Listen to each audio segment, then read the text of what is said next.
Доброго дня, пані Юлія, пане Сергію. Я вас дуже радий вітати сьогодні в посольстві. Тим більше, що сьогодні дуже особливий день, 24 серпня, День Незалежності нашої держави. Я щиро дякую за вашу прекрасну ініціативу «Активна Україна». І що особливо важливо, що саме в День Незалежності ви сьогодні перебуваєте в Норвегії. Мабуть, я все ж таки почну з наших двосторонніх відносин з Норвегією, оскільки українська громада в Норвегії відіграє дуже активну роль у їхньому зміцненні. Ці відносини дійсно переживають на сьогодні період справжнього ренесансу. У нас і політичний діалог дуже активно розвивається, у нас серйозно активізувалося економічне співробітництво. За 3 роки лише двостороння торгівля понад вдвічі зросла. В нас почалися перші великі інвестиції норвезьких інвесторів в Україні в сонячній енергетиці, в енергії вітра. В нас пожвавлюється культурно-гуманітарне співробітництво. Ви знаєте, нас з Норвегією поєднують дуже глибокі історичні зв'язки ще часів Київської Русі та стародавнього Норвезького королівства. І нещодавно ми з норвезькими істориками і археологами започаткували нову ініціативу «Україна-Норвегія. Поєднані історії». От в усіх цих, без виключення процесах, українська громада в Норвегії відіграє дуже помітну і важливу роль. На сьогодні на території Норвегії за різними даними постійно проживає до 6 тисяч українців. Звичайно, Норвегія достатньо велика за протяжністю країна, це понад 380 тисяч квадратних кілометрів, і трошки вони розпорошені всією країною.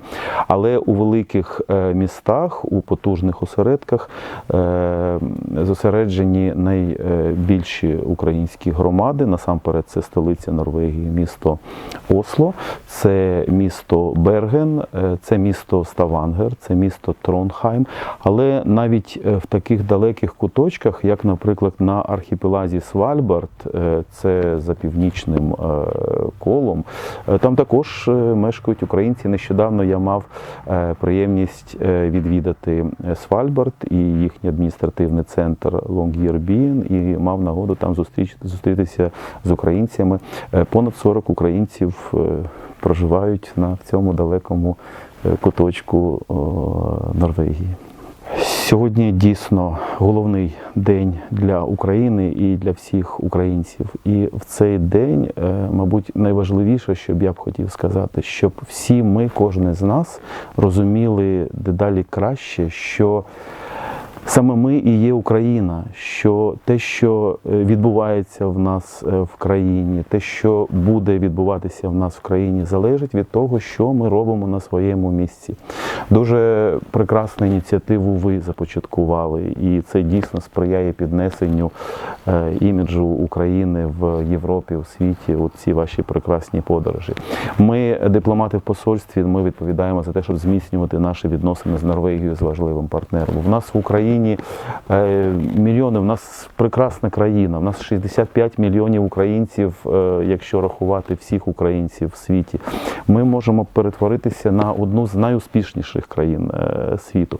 Нам треба пам'ятати завжди, що все залежить лише від нас. Цей наш майбутній успіх залежить лише від нас. І я впевнений, що цей успіх чекає на Україну. Я щиро бажаю кожному українцю зробити свій важливий внесок у його досягнення. Наша організація з єднанням норвежців, найперше. Українців. Поєднання українців. Проводимо різні свята для українців, як Різдво, Пасха. В нас є 2 школи, в нас є інші дівчата, що проводять майстерки, як на різдвяні свята, так і на пасхальні свята. Якщо потрібно, то робимо різні акції протесту, щоб привернути увагу спільності, привернути увагу норвежців до проблем України. Інформативно, якщо приїжджають нові українці, намагаємось допомогти їм, чим можемо. Ну і найбільше, що я вважаю найважливіше, це чи найважливіше для мене, наприклад, популяризацію всього українського, поясненням, що таке Україна, що Україна це не тільки війна і Чорнобиль, що в Україні багато позитивів є. Тобто це в нас є торгова палата. Ну як це не можна, звичайно, поєднувати зовсім з громадою, але вони дуже велику роботу роблять. Ну і особисто люди. Я особисто роблю популяризацію, розказую дітям в школі і вчителям, що таке Україна. Різниця – це менталітет різний у всіх. І холодність, норвежці більше холодні. Вони нібито привітні, допомагають, звичайно, якщо якась проблема, але вони завжди тебе будуть тримати на відстані. І норвежцям непритаманно показувати емоції. Вони дуже такі стримані. І якщо я там незадоволена, можу там якось підвищити голос або щось сказати, коли мені подобається, то норвежці, вони дуже рідко це роблять, хоч їм не подобається, а в собі вони думають своє. І тобто їм не притаманно жалітися на життя, хоча в них є проблеми. І якщо вони питаються, як в тебе справа, то ти маєш відповідати, що все добре. І вони, їм не цікаво слухати, що які в тебе проблеми. Але і це дуже важко. Я до цього не звикну ніколи, бо деколи хочеться просто розказати, поплакатись. Тому мені, наприклад, я можу розслабитись тільки з українцями. Тому і важливо, що ми є. Бути більш позитивними. Звичайно, важко, як казати, коли там не знаходишся в цій ситуації там, але в Україні багато позитивних змін. Люди того не бачать, коли вони там живуть. Я коли приїжджаю доволі часто, то зміни видно.